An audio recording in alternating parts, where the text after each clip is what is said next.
Okay. Hi, everyone. My name is Stella, and I'm here on behalf of Alea. Alea is a material research and design studio, and I founded it with my friend and collaborator, Miriam Josi, who couldn't make it today. Is the sound okay? The echo sounds a bit weird. Okay. So our journey to biodesign is our educational history, Miriam and mine, is quite similar in that we both came from product design backgrounds. We studied industrial design at Parsons in New York. And in the meantime, we went separate directions in the sense that Miriam moved to Paris and started working, established her own collectible design studio. And I stayed in New York, and I was working for an architect and a designer at the time. And Miriam started working with mycelium first. She started teaching workshops with mycelium. And these are some of her first pieces of mycelium and glass, modular vases. And in the meantime, around the same time, this is a screenshot of my phone, of my photo reel, which is just mushrooms. And I got really into mushroom foraging. And it was around this time that Miriam reached out to me, and she basically proposed that I move to Paris and do a degree with her in nature-inspired design at NC Les Ateliers. And we reconnected for this program. And the whole journey for us and working with mycelium has really been about redefining our roles as designers in a world with too many things, and kind of moving away from this idea of the independent, product-focused designer that has complete control and mastery over the materials to thinking more collaboratively, thinking about processes and sharing control, and more one-of-a-kind pieces that are more inquiry-driven rather than necessarily starting with a problem. So when we first started Alea, we had a studio in Fontainebleau, just south of Paris, in the forest, and that's on the right there, where we had a big space, and we were very secluded and witchy, and we had like a lot of time to ourselves. And then later, and more recently, we moved to Montreuil, where we have a collective space called Magma Hotel, and we're surrounded by other designers, creators, ceramicists, artists. So it's a much more of a community and something that's infiltrated our work in some of the projects I'm going to share with you. So our third main collaborator is mycelium. I guess most of you are familiar with what mycelium is, some of you.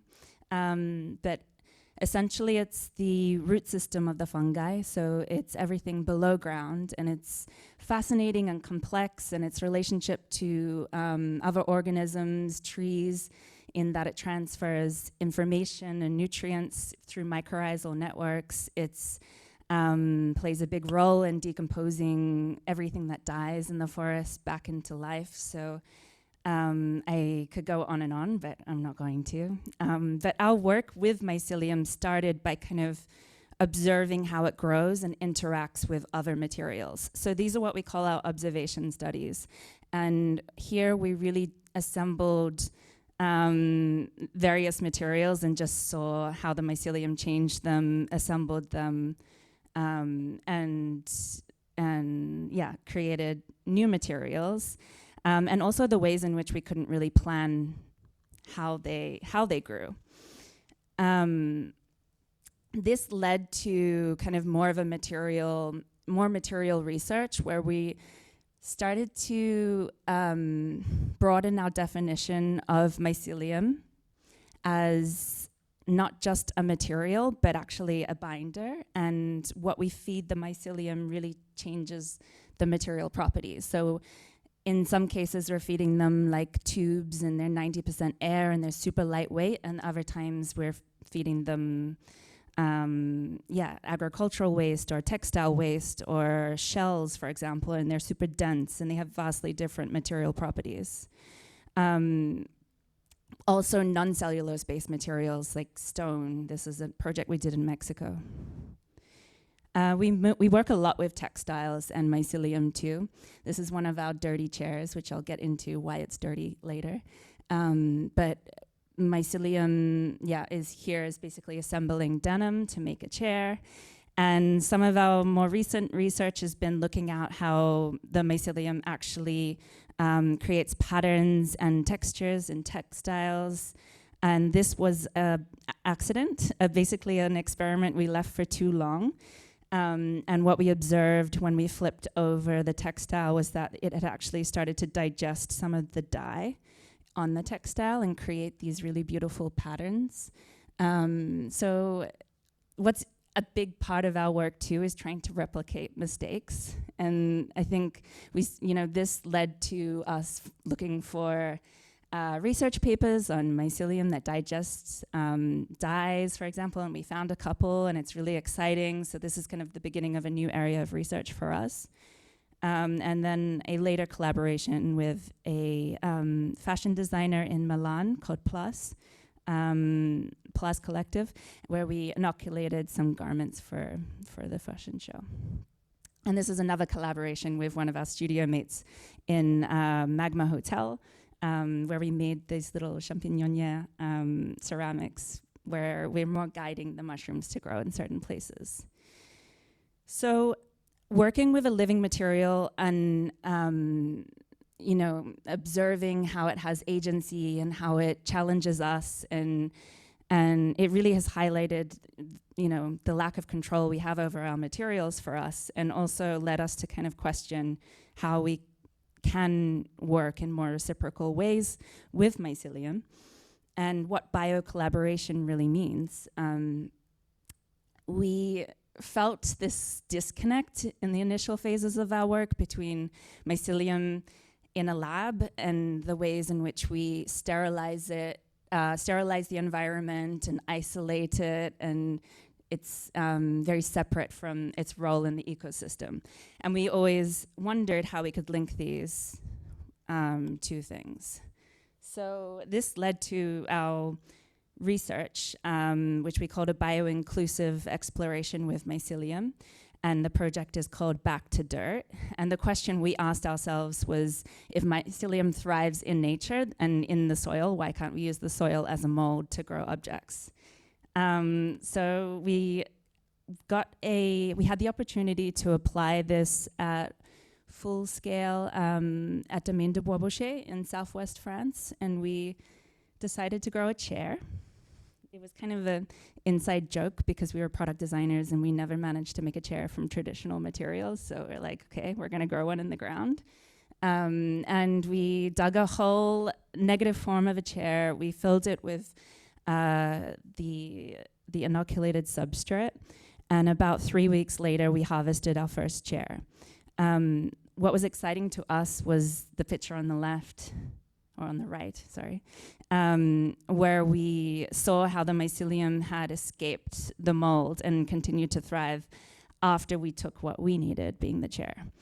We received a grant to continue this research in the context of Paris from FAIR at the Pavillon de l'Arsenal, and we had the opportunity to bring soils into our studio and practice this inside of a tank and continue this for a while, where we received that support.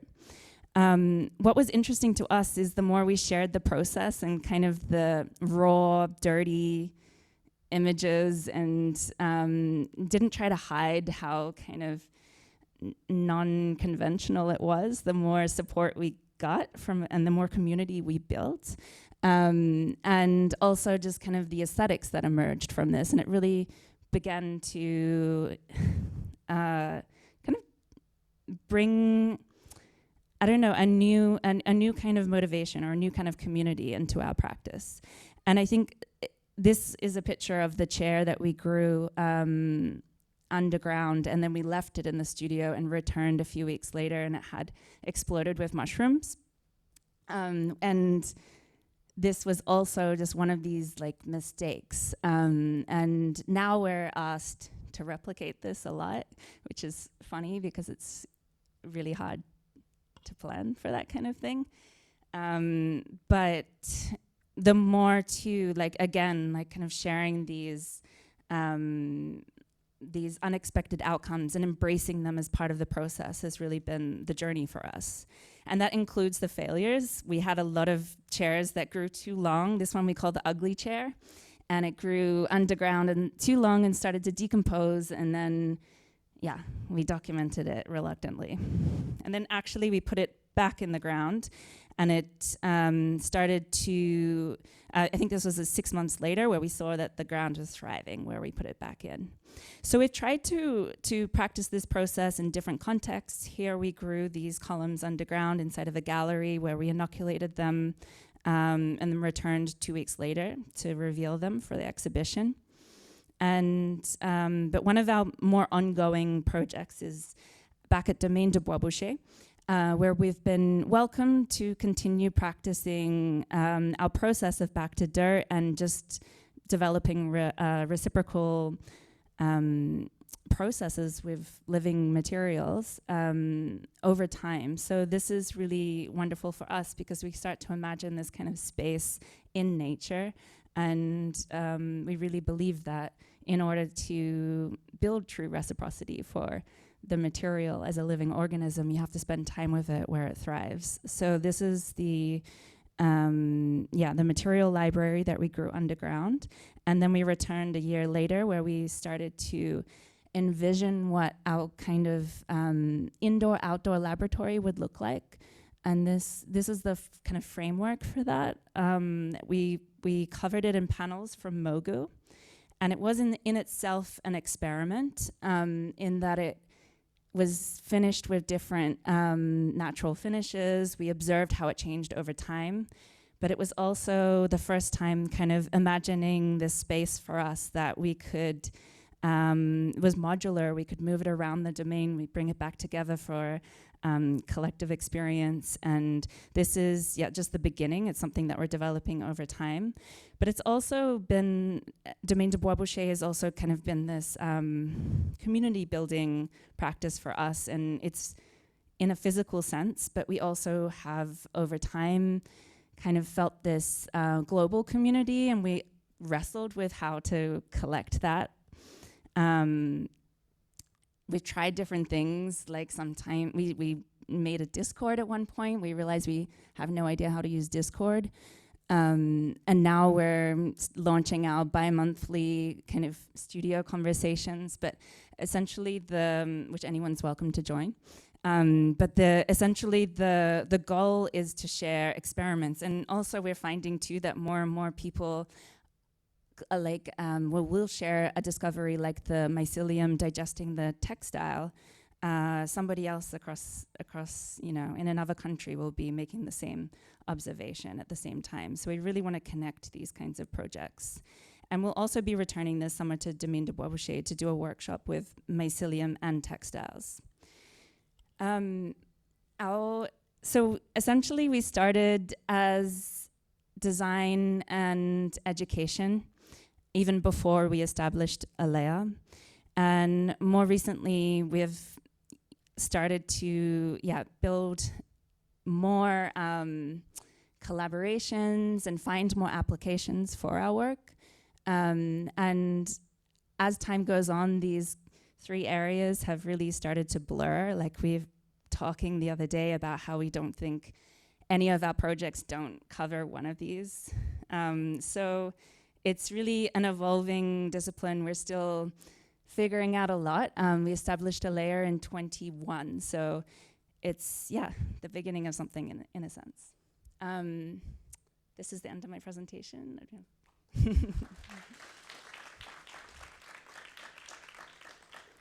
Do you want to have questions now? I guess we can have 5 minutes for questions. Yeah. If anyone has any from the audience, otherwise I can also ask. Yeah.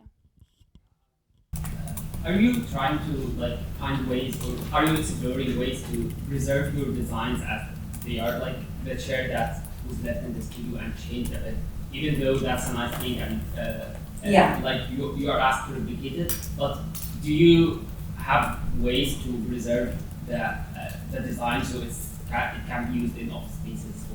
Yeah, that's a good question, because we have in some projects, we're kind of embracing the ephemerality of the material and the fact that it doesn't last is a benefit. And in other cases, we're looking at how we could seal it, how we can. We've worked with different waxes or beeswax, or even just keeping it in a non-humid environment or drying it properly will stop it from. So it only really grew mushrooms because we left it living, you know. If you cook the material, you'll kill the organism. So we more put it into a dormant state. So there's definitely steps you can take to preserve it more than what we have done. We've been pretty relaxed about that. Yeah. Any other questions? Yeah. What do you see as the more practical uses of mycelium in the future? You know, I think the applications that make the most sense are the ones that don't last. And I think that's something that we're still exploring, because the idea of we don't normally design things not to last unless, like, you know, that correlate with the use, like the function. So we're exploring, like the pavilion we built, the idea was to explore like an ephemeral architecture, and we believe that we haven't really even scratched the surface of the potential for ephemeral architecture, let alone ephemeral materials or objects. Like maybe you don't need, maybe you can buy furniture that lasts for 3 years. And I think the thing that that actually at the end of its life is beneficial in that you can put it into the compost and it doesn't end up in a landfill. But I think it's a good question, because we also really understand the limits of mycelium, and it's not a material that's meant to replace everything, and that's not at all what we advocate for. I think we're just interested in exploring, the potential for ephemeral design. Yeah.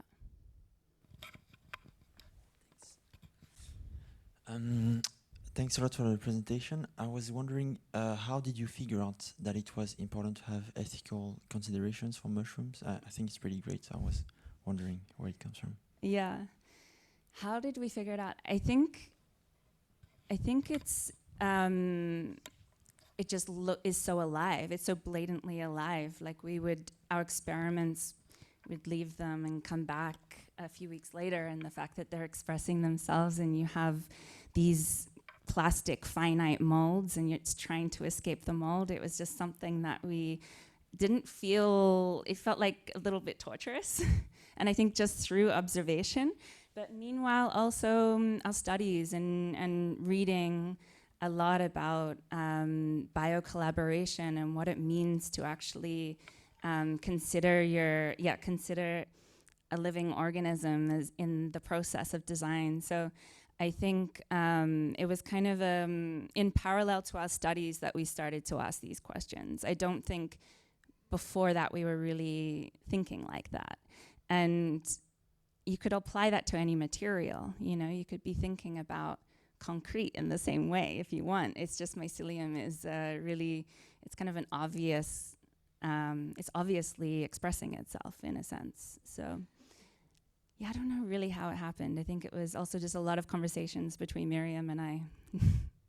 Yeah. All right, thank you. I have All right. one last question. Yes. One last question. That is more, I guess, tied to the topic of today's gathering. But do you, at any point of your design research, feel like there's major gaps in the scientific understanding of mycelium or mushrooms in general? Like, have you considered getting on a mycologist for expertise? Have you collaborated already with mycologists or people who, or like you've mentioned Mogu, but maybe other companies and the R&D departments of those companies? Yeah, there's something that we talk about a lot actually, because I feel like there is a big disconnect between the research and design, and even like just mushroom enthusiasts in general. Because I think, and obviously there's so many areas that you can be working with fungi, from food to medicine to design to research, remediation, and they're all usually very separate. And a lot of we've learned so much from scientists and researchers for sure, but even mushroom farmers have taught us so much about mycelium. So I think there's unnecessarily definitely a disconnect. Yeah. Okay. Thanks a lot.